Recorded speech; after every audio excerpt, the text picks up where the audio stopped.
जय श्री कृष्णा। प्रिय मित्रों, आज मैं आपको एक ऐसी कहानी सुनाने जा रहा हूं। इस कहानी को सुनने के बाद आपको ये पता चलेगा कि समय से पहले और भाग्य से ज्यादा कभी किसी को नहीं मिलता। इस संसार में इंसान चाहे कितनी भी मेहनत करे, कुछ भी कर ले, लेकिन फिर भी समय से पहले और भाग्य से ज्यादा कभी किसी को नहीं मिलता। और ये मैं नहीं कहता, हमारे शास्त्रों और भगवान श्री कृष्ण ने भी अर्जुन को गीता में बताया था। लेकिन यहाँ पर भाग्य और समय का मतलब ये नहीं है कि आप अपना कर्म करना ही छोड़ दो, क्योंकि हो सकता है कि कर्म करने से ही वो फल आपको मिले। इसलिए कर्म करना जरूरी है। आपको अपना काम, जो भी आपका काम है, हमेशा करते रहना चाहिए। तो आइए कहानी शुरू करते हैं। उससे पहले कि आप कहानी की भावनाओं में खो जाओ, प्लीज चैनल को अभी सब्सक्राइब जरूर कर ले। प्रिय मित्रों, एक समय की बात है, एक सुंदर वन में एक चकवा और चकवी का जोड़ा रहता था। प्रिय मित्रों, एक दिन रात का समय था और चकवी अपने पति चकवा से कहने लगी, हे पतिदेव, कोई ऐसी कहानी बताइए, ऐसी कहानी कहो जिससे हमारी रात आसानी से कट जाए। प्रिय मित्रों, तो चकवा अपनी पत्नी चकवी से कहानी कहने लगता है कि हे चकवी, ध्यान से सुनो, ये कहानी बहुत ही प्रेरणादायक है और हर मनुष्य के जीवन में काम आने वाली है। अतः जो भी मनुष्य इस कहानी को पूरी और अच्छी तरह से सुनेगा तो उसे बहुत ही ज्यादा फायदा होने वाला है। तो प्रिय मित्रों, चकवा कहता है कि एक बार भगवान भोलेनाथ और पार्वती दोनों बैठे रहते हैं। तभी पार्वती बोलती है, हे भोलेनाथ, थोड़ा संसार में भ्रमण करके आते हैं, देखते हैं कितने दुखी है और कितने सुखी है। प्रिय मित्रों, तो भोलेनाथ और पार्वती दोनों मृत्युलोक में आ जाते हैं और मृत्युलोक में आने के बाद एक परिवार दिखाई देता है, जिसमें एक बूढ़ी माँ, उसका पति और उसका लड़का होता है। प्रिय मित्रों, वह परिवार बहुत ही गरीब था। उनके पास कुछ भी नहीं था, खाने को, पहनने को कपड़े नहीं थे, रहने के लिए अच्छा मकान नहीं था, अच्छा घर नहीं था। प्रिय मित्रों, तो पार्वती तो आपको पता ही है, माँ होती है और माँ का हृदय आप सब जानते हैं। प्रिय मित्रों, पार्वती ने भोलेनाथ से कहा, हे प्रभु, इस परिवार को आप कुछ न कुछ दीजिए। मित्रों, भगवान भोलेनाथ कहने लगे, हे पार्वती, इस संसार में समय से पहले और भाग्य से ज्यादा कभी किसी को नहीं मिलता, न तो कभी किसी को मिला है और ना ही कभी मिलेगा। प्रिय मित्रों, पार्वती हट करने लगती है, नहीं स्वामी, आपको इनको कुछ न कुछ देना ही होगा। मित्रों, भगवान भोलेनाथ बोलते हैं पार्वती से कि पार्वती, मैं इन्हें 3 वरदान दूंगा, फिर भी ये भिखारी के भिखारी रहेंगे, ये कुछ भी नहीं ले पाएंगे। प्रिय मित्रों, तो पार्वती ने बोला, ठीक है, आप 3 वरदान दीजिए। प्रिय मित्रों, भगवान भोलेनाथ और पार्वती ने ब्राह्मणी का रूप धारण किया और उस गरीब के घर में गए। मित्रों, वहां पर जाने के बाद भगवान भोलेनाथ और पार्वती बोलती है कि हे बाबा, कुछ खाने पीने को दो। मित्रों, तो वह बूढ़ी माँ और उसका घरवाला कहने लगा, हे बाबा, हमारे पास घर में अभी कुछ नहीं है खाने पीने के लिए। प्रिय मित्रों, भोलेनाथ बोलते हैं, कोई बात नहीं, अगर आपके पास कुछ नहीं है तो मांगो, मैं आपको 3 वरदान देता हूं, आपको जो मांगना है वो मांग लीजिए। तभी उस व्यक्ति ने अपनी पत्नी की ओर इशारा किया कि तुम मांग लो। प्रिय मित्रों, वह बूढ़ी माँ क्या मांगती है, ध्यान से सुनना। उसने कहा, हे ब्राह्मण देवता, अगर आप मुझे कुछ देना ही चाहते हो तो एक काम कीजिए, मैं ज्यादा कुछ नहीं मांगती, बस मुझे 12 साल की सुंदर कन्या बना दीजिए। प्रिय मित्रों, भगवान शिव बोले ठीक है, 12 साल की कन्या बनना चाहती हो तो ठीक है, तथास्तु। और इतना कहते ही वह बूढ़ी अम्मा 12 साल की लड़की बन जाती है। प्रिय मित्रों, अब उसका पति देखता है कि भाई ये तो गजब हो गया, अब ये 12 साल की कन्या हो गई तो कौन खाना बनाएगा, कौन घर का काम करेगा। उससे अच्छा पहले थी कि सारा काम तो करती, अब काम कौन करेगा। ये तो बहुत ही ज्यादा गड़बड़ हो गई। प्रिय मित्रों, तब ब्राह्मण देवता यानी भोलेनाथ उस आदमी से कहने लगे कि भैया तुम मांगो, क्या मांगते हो। मित्रों, अब उस व्यक्ति ने क्या मांगा। उस व्यक्ति ने कहा कि ये मेरी पत्नी है जो नासमझ है और ये गलत वरदान मांग चुकी है। अतः गुस्से में उस व्यक्ति ने भगवान शिव से कहा कि हे ब्राह्मण देवता, अगर आप मुझे वरदान देना ही चाहते हो तो एक काम करें, इसको गधी बना दो। प्रिय मित्रों, भगवान भोलेनाथ कहने लगे देखो भाई, एक बार दोबारा सोच लो।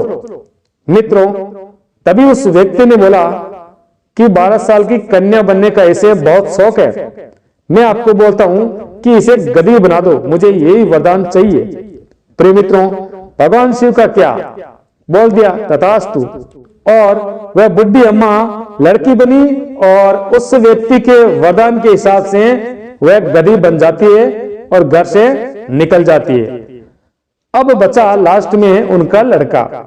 प्रिय मित्रों, आपको पता ही है, बच्चों को अपने माता पिता की जरूरत होती है। उसे सबसे ज्यादा अपने माता पिता से ही स्नेह होता है और माता पिता के अलावा उन्हें कुछ भी नहीं चाहिए। प्रिय मित्रों, भगवान भोलेनाथ ब्राह्मण के वेश में उस लड़के से कहने लगे कि बोलो भाई, तुम्हें क्या वरदान दूं, जो भी वरदान मांगना है तुम मुझसे बोल सकते हो। प्रिय मित्रों, उस लड़के ने कहा हे बाबा, आप एक काम करें, मेरे माता पिता जैसे थे वैसे ही बना दीजिए। मुझे ना तो गधी चाहिए और ना ही 12 साल की कन्या चाहिए। जैसी मेरी माँ थी उसे वैसी ही बना दीजिए, मैं उसी में खुश हूं और मुझे कुछ नहीं चाहिए। प्रिय मित्रों, भगवान भोलेनाथ ने पार्वती की ओर इशारा किया, देखो मैंने 3 वरदान इन तीनों को दिए थे, फिर भी इन्होंने कुछ भी नहीं मांगा। और भगवान शिव बोले ठीक है बेटा, तुम्हारी इच्छा तथास्तु। इतना बोले और वह गधी से फिर से वापस औरत बन गई और उनका परिवार जैसा था वैसा बन गया। मित्रों, भगवान भोलेनाथ कहने लगे पार्वती से, देखो मैंने तुम्हें बोला था कि समय से पहले और भाग्य से ज्यादा कभी किसी को नहीं मिलता है। चाहे कितनी कोशिश करो, चाहे मैं किसी को कितना भी दूं, फिर भी कोई कुछ भी नहीं ले सकता। प्रिय मित्रों, तभी वहां से भोलेनाथ और माता पार्वती आगे निकलते हैं। प्रिय मित्रों, आगे चलने के बाद एक परिवार मिलता है, उसमें एक बुढ़ी माँ रहती है और उसका लड़का रहता है। लड़का कंवारा ही होता है और बूढ़ी अम्मा आंखों से अंधी होती है, उसे कुछ भी दिखाई नहीं देता। अब भोलेनाथ पार्वती से कहने लगे, देखो उनका समय नहीं था इसलिए उन्हें मैं 3 वरदान देकर आया, फिर भी उन्होंने कुछ भी नहीं मांगा। अब यहाँ पर इस बुढ़ी अम्मा को मैं एक वरदान दूंगा और उसी एक वरदान में ये सब कुछ मांग लेगी। प्रिय मित्रों, पार्वती माता कहने लगी, वो कैसे। भगवान भोलेनाथ बोले ठीक है, देखो मैं बताता हूं कैसे, चलते हैं इनके घर पर। प्रिय मित्रों, भगवान भोलेनाथ और पार्वती माता दोनों बुढ़ी अम्मा के घर में घुस गए और वहां जाने के बाद में बोले, है अम्मा कुछ खाने पीने को हमें भी दीजिए, हम भूख प्यास से तड़प रहे हैं। प्रिय मित्रों, बुढ़ी अम्मा कहने लगी, हे बाबा हमारे घर में कुछ भी ऐसा नहीं है आपके लायक जो आप खास के रूखी सूखी रोटी पड़ी है और पानी पी सकते हो। अब भगवान भोलेनाथ कहने लगे, हे माता मैं तुम्हें एक वरदान देता हूं, आप जो चाहो वह मांग सकती हो। प्रिय मित्रों, बुढ़ी अम्मा कहने लगी, हे ब्राह्मण देवता, मैं आपसे वरदान तो मांगू, लेकिन कहीं ऐसा ना हो कि मेरा वरदान सुनकर आप भाग न जाए। प्रिय मित्रों, भगवान भोलेनाथ कहने लगे, हे माता, आप वरदान मांगिए, जो आप सोच रही है वैसा कुछ भी नहीं होगा। मित्रों, तब बूढ़ी माता आंखों से अंधी थी, उसने क्या वरदान मांगा?